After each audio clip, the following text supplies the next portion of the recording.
কথা ছিল আমি আমার ডেস্টিনেশনে গিয়ে আপনাদের একটা হিডেন ভিডিও দেখাবো, কিন্তু আমি আসলে এত সুন্দর একটা জায়গা দেখছি, একটা ছোট একটা ব্রিজ, যেটা দেখে আমি নিজে লোভ সামলাতে পারিনি আপনাদেরকে দেখানোর জন্য। এই জন্য আমি এই ভিডিওটা আবারও এই যে দেখেন, এটা ছোট্ট একটা এটা ব্রিজ, খুবই সুন্দর। আমি এপাশে নদীটা দেখাচ্ছি, এদিক থেকে ব্রিজের প্যাটার্নটা আপনারা দেখেন, এটা খুব সুন্দর। আমি ক্যামেরা লো অ্যাঙ্গেল করলাম।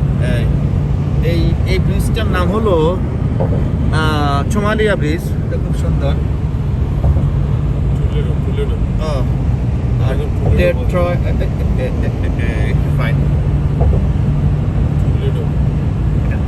এটার নাম কি কি ব্রিজ? ওকে, এটার নাম হচ্ছে টুলেডো সোমালিয়া ব্রিজ, ওহাইও। তো সামনের এই গাড়িটাতে আমাদের আরেকজন যাচ্ছে, আমাদের বন্ধু সানি হ্যারিস আসতেছে পেছন দিক দিয়ে। সে খুবই দুঃখিত, কারণ সে চাইছে আমাদের সাথে একসাথে আসতে, কিন্তু সে ঘুম থেকে উঠতে পারে নাই, কারণ রঙের কাছে। এই যে একটা বাড়ি দেখতেছি, পেইন্ট করা একটা বিল্ডিং, সুন্দর দেখেন, বাহ চমৎকার। যে বেটাই রং করছে তার সাথে আমার দেখা করার দরকার, কারণ আমার পরিচিত এক ভাই আছে, উনি বাংলাদেশ থেকে এসে মাঝে মধ্যে আমেরিকায় রং করে, এই জন্য তার রং শেখা দরকার নাকি। তো আমরা এখন দেখেন দুই দিকে দুইটা রাস্তা দেখেছি, সরোয়ারদের বাড়ির দিকে না যাই আমরা এখন মিশিগানের সাইড পেট্রোল খাবারের মিশিগান সাইড কি এখন আসবে সামনে তাহলে মিশিগানের সাইনটা আমি দিতে চাই। রাইট অটোয়া রিভার, ও এখানে একটা অটোয়া রিভার আছে। অটোয়া তো হচ্ছে কানাডার, এখানে কেন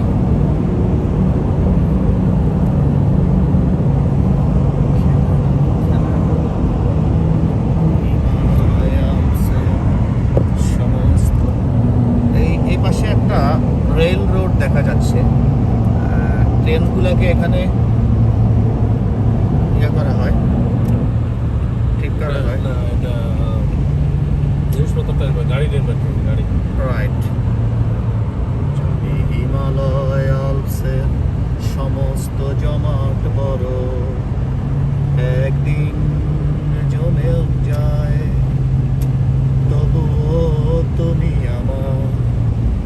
যদি নায়াগ্রা জলপ্রপাত একদিন সাহারার বুকে চলেও যায়, তবুও তুমি আমার, তবুও তুমি আমার।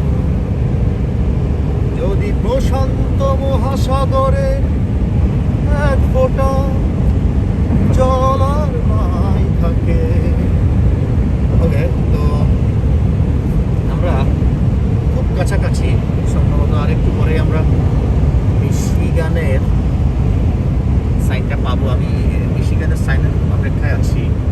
আমাদের আজকের রোড ট্রিপটা আসলে খুব হুটহাট করে হয়েছে, যদিও আপনারা নেক্সট যেসব রোড ট্রিপ, মানে এখান থেকে আমি ব্যাক করে আসার সময় নিউ ইয়র্কে খুব সম্ভবত ওখানকার বিভিন্ন ডেস্টিনেশনগুলোয় নামবো, ওখানকার বিখ্যাত জায়গাগুলো সম্পর্কে আপনাদেরকে ধারণা দেব। সব কিছু যেমন মিশিগানে পরিচিত টুরিস্ট জোন কী কী আছে ওগুলো আপনাদেরকে দেখানোর চেষ্টা করব। মিশিগানের ফুড, খাবার সম্পর্কে, মিশিগানের এডুকেশন, ওখানকার সবচেয়ে ভালো ইউনিভার্সিটি সম্পর্কে, সব কিছু সম্পর্কে মোটামুটি একটা ধারণা আপনারা আমাদের ভিডিওতে সবসময় পাবেন। সো আই হোপ আপনারা সবসময় আমাদের সাথে থাকবেন, এই চ্যানেলটার সাথে থাকবেন, সাবস্ক্রাইব করবেন। আপনারা সাবস্ক্রাইব বেশি বেশি করলে আমরা বেশি বেশি ভিডিও দিতে পারবো। মিশিগান সাইন সামনে আসতেছে।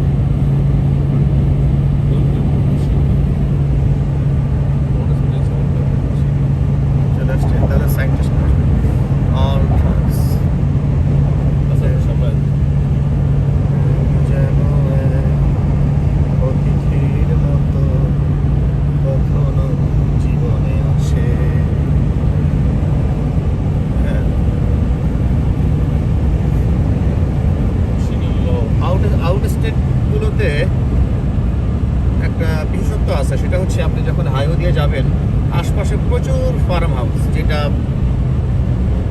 বিসি সিটিগুলোতে দেখা যায় না। তো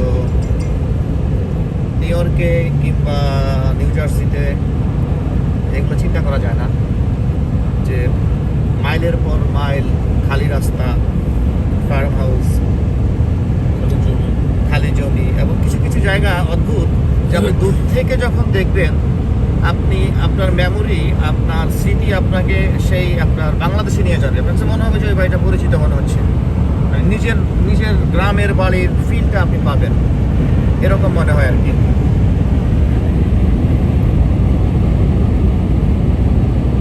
তখন আমায় নাইবা মনে রাখলে, তারার পানে চেয়ে নাইবা আমায় ডাকলে, যখন পড়বে না মোর পায়ের চিহ্ন এই বাঁকে, আমি গাইব না, আমি গাইব না এই খেয়া তরি এই ঘাটে গো, যখন পড়বে না মোর পায়ের চিহ্ন এই বাঁকে। এই টাইপের গানগুলো হচ্ছে গ্রামের, একটা মানুষ তার নিজের গ্রাম সম্পর্কে গানটা, যে তার যখন সেখানে থাকবে না তার কথা কেউ মনে রাখবে কিনা, এটা আর কি।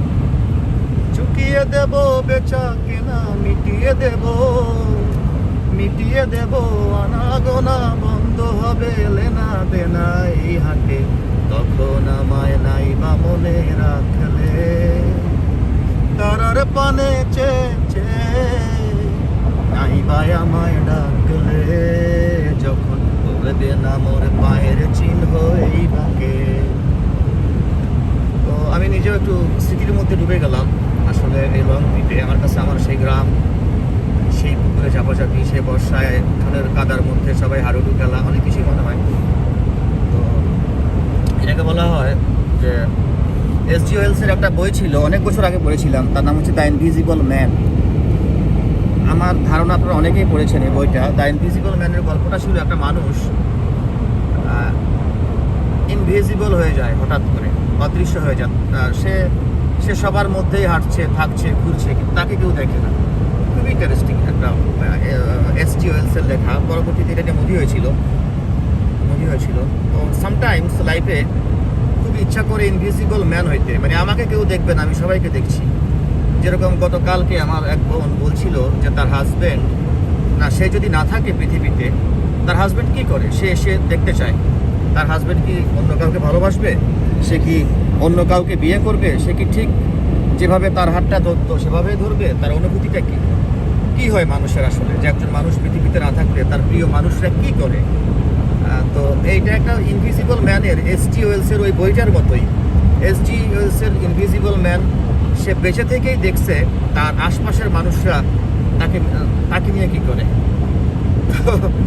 আসলে গল্প, উপন্যাসে, সিনেমাতে এগুলো সম্ভব, বাস্তব জীবনে এগুলো হয় না। আমি যখন পৃথিবীতে থাকবো না, আমি চিন্তা করতে পারবোই না যে আমার আশপাশের লোকজন আমাকে নিয়ে কি ভাববে। এতটুকুই বাস্তবতা হচ্ছে যে আমার হয়তো মৃত্যু দিবসে আমাকে নিয়ে তারা একটু মিলাদ পড়াবে, আমাকে নিয়ে মাঝে মধ্যে কথা বলবে, এর বেশি কিছু আশা করা উচিত না।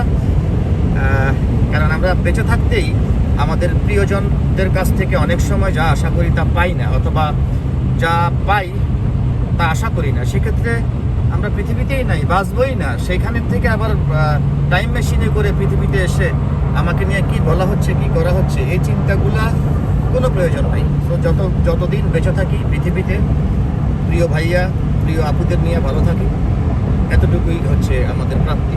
মৃত্যুর পরে আমাদের হিসাব হওয়া উচিত যে এই জগতে আমরা কি করে গেছি, ততটুকুই। ওকে, যাই হোক, অনেক কথা বললাম। আসলে কথা ছিল আপনাদেরকে আমরা রোড ট্রিপে বিভিন্ন সুন্দর সুন্দর জায়গা দেখাবো। যেহেতু আমরা এখন নামছি না ওয়েদারের কারণে, এখন শুধু জীবনের গল্পগুলাই বলা হলো। ইনশাল্লাহ নেক্সট আমরা যখন ফিরবো, বিভিন্ন জায়গায় আমরা থামবো এবং সুন্দর সুন্দর জায়গাগুলো আপনাদেরকে অবশ্যই দেখাবো। Stay tune, tata, bye bye.